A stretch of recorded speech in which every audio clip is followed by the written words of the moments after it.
charter schools, and all these things are prepping for this new neighborhood type of system that's in place. But what is actually happening is sending poor people onto a reservation. It's almost like the Indians, as far as I'm concerned, because there's no new development for poor people. We did have to move there at Casey, but fought it off with the support of the NAACP, that they came back with a thing called RAD.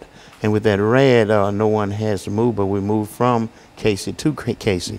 But that's not the case in a lot of cities with where HUD is giving the property to Housing Authority. Folks is having to move and don't have anywhere to go. And so, Pastor, what we're saying here is that some of the policies that have been followed dealing with housing has led to the removal of a large number of individuals who might have been in public housing, but now they're no longer in public housing, and so they're in a real sense almost on the street. Talk about it from that perspective. There's a new homelessness out there that exists now as a result of Nashville's growth. You know, I mean, I appreciate the positive side of the growth of Nashville and everything with all the development. You know, if we can think back, you know, 7, 8 years ago, during the past presidential administration under Bush, you drive around Nashville and you see foreclosure here, foreclosure there. I mean, the housing market was just down, you know, and people losing properties and stuff like that. Now, with all this growth that's taking place under this current administration, and Nashville is truly booming and growing, all the construction and everything, but this housing market that's here now is pushing a lot of people out of housing because a lot of them are unable to afford housing. You know, even with the Section 8 situations and stuff like that, you got people that had properties that had their property certified for Section 8 occupancies. Now that all this growth is taking place, some of these homeowners are taking money, as Mr. Zirker had alluded to earlier in our conversation before, and taking monies and renovated their properties, what I'm trying to say. And as a result of that, they're getting market value for the properties, and so the people that would have normally rented those properties under Section 8, they're unable to find it. And I work with the homeless, and I've experienced people with certificates, Section 8 certificates, but cannot find housing. For the price of those certificates that they have. Yes, absolutely, because so many, you know, the housing market is just so high right now, you know. Is it good to say, I mean, can we say that most poor individuals in town have been priced out of housing, and therefore they're almost homeless? Oh yeah, absolutely. Yes, they're been priced out of housing, they're almost homeless, and some of them are homeless. You know, you get calls, man, from where I work at, you know, a woman and her children and stuff looking for somewhere to go. She's got a job, but she can no longer afford to stay in the place that she is in because the landlords are seeing the rise in the market value for rentals, and they're raising these rents up to the level where people cannot pay them. And then you've got people that's coming in from bigger cities and stuff like that that's used to paying high dollar rents, and then the rents they paying here, they're actually saving money. Whereas we're looking at it, man, this is an escalation in the cost of rentals in Nashville, but these people are coming here renting because they're actually saving money, whereas we're seeing it, that the prices, and it's pricing other people out. Okay, and we're going to have, we got 30 seconds in this particular segment. But when we come back, Mr. Zirker, what we want to do is to look at some of the proposed solutions to some of the issues that we have, and we'll have 10 minutes to deal with that. But we're going to start with you, and anything that you have or your knowledge in terms of how we might be able to deal with that, this is when we want that information to come out. And we'll be back with our audience following this very, very short commercial break.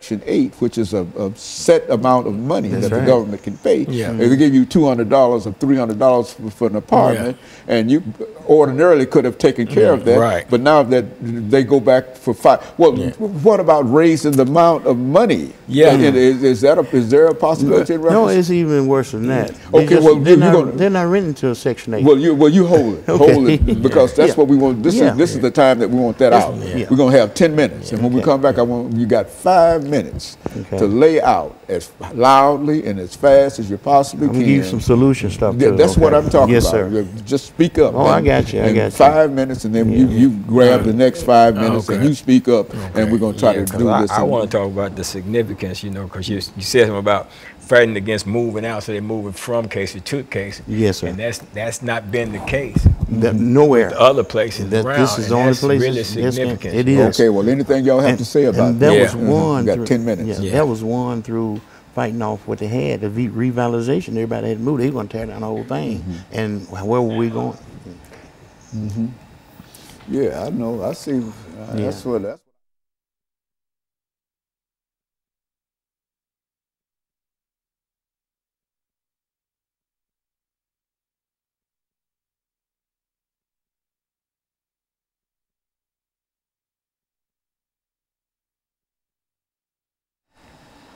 Thank you and welcome back to the final segment of the show today.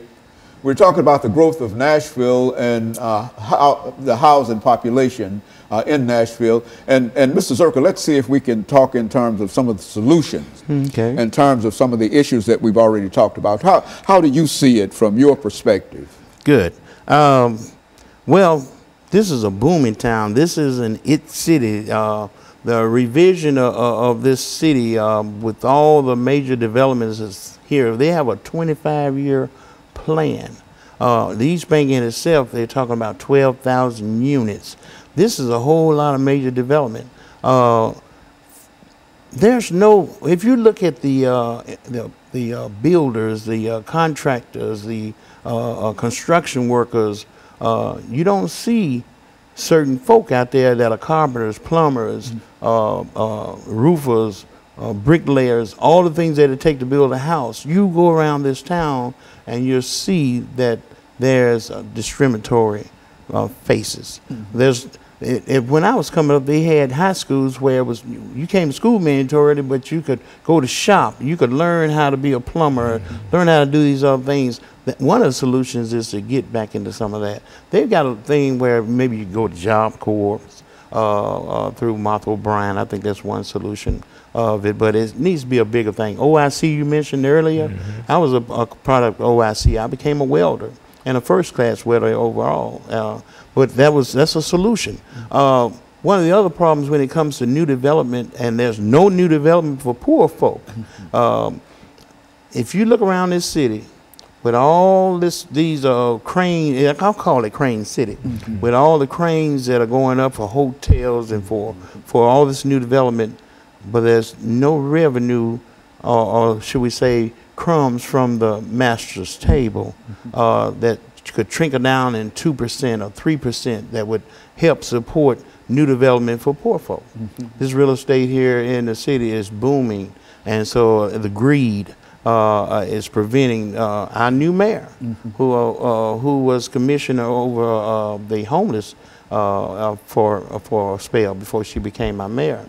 I've shared with her my concerns, but they would spend so many $1 million on a sidewalk because of a child who mother put a little posting on it saying we need better sidewalks. They jumped right on that. When they talk about better schools, and even a superintendent, they're willing to pay from $160,000 to $380,000 for a new superintendent. All these things are part of that rezoning and all things, but the solution still has to be for the least of these, because that's the Christian way, and in God we trust. And so the poor, yes, will be with us always, but we need to look at the poor and bring them along with us. The Section 8 is the slumlords. borrowing money and fixing up their places. Yeah, I think it was a place called Howard Garden. They advertised everybody's lease was not being renewed. That's going on all over the city too, because they're redoing their properties so where they can get that market value rent. And then you have like the Barnes funds, where they're inviting folks into the city, which is 55,000 area median income. You're talking about gentrification, the haves and the have less, not the have-nots. And so the solution to some of these problems are to be inclusive. You know, they call it integration now, you know, because of the folks who's moving back into town, but it's still a gentrification. It leaves a large number of individuals who are not as wealthy or fortunate, as financially able, yes, and even Section 8, which at one time was able to sort of provide funds for individuals to rent to out support that, these, yes, sir. But now they're not renting to them. And I would imagine, has the money in Section 8 gone up any in terms of the money is available, but and they're giving out vouchers left and right, but people are saying, I mean, you know, they come to me all the time, where can I, do you know where I can find a place to live? I'm saying, I'm sorry, that's a nobody problem. Can afford, none of the owners. Well, they're not renting to Section 8 folks. Section 8 folks. They're renting to these folks, and they're being compensated 20% by the Barnes funds with the have less. You know, but what about the have-nots, the $9,000, $18,000 a year incomes? They can't afford this type of rent, you know, and they're being forced out too, by the way. Pastor Walker, speak to that.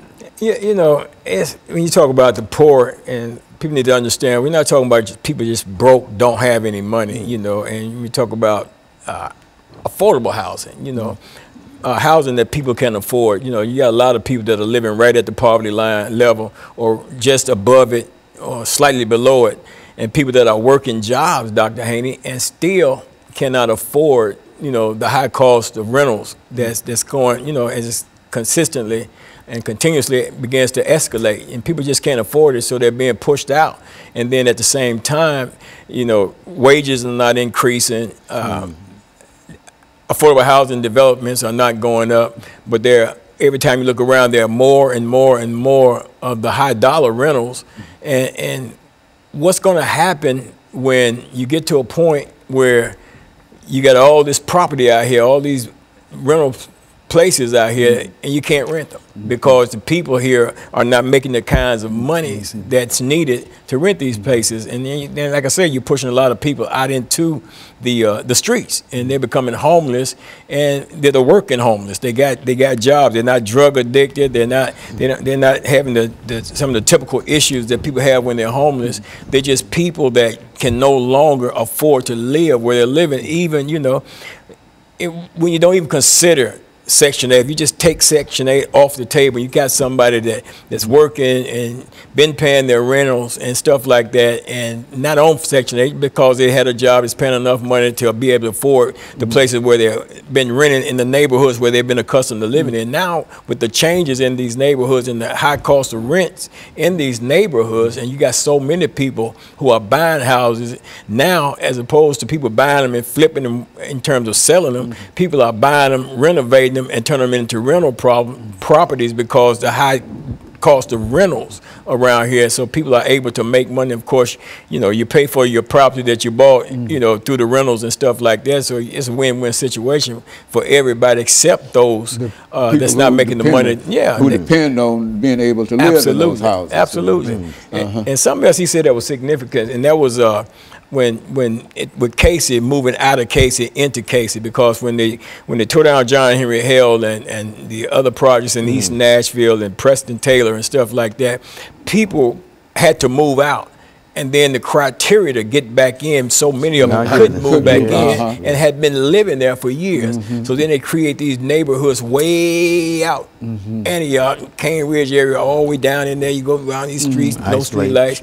And they put them in these little isolated communities out there, away from everything. If you don't have transportation, you don't get out of there because there are no bus services out there. So, you know, it's almost like the reservation type thing that you mentioned earlier, you know, and it's a sad situation. It's something, you know, something needs to happen. I don't know what's going to happen, but I can envision at some point you're gonna be dealing with some ghost town type of situation because you're gonna build all these structures and stuff, and you're not gonna have the people that's making the kind of money that these things call for. Yeah, absolutely. So you know, it's something's got to give on that.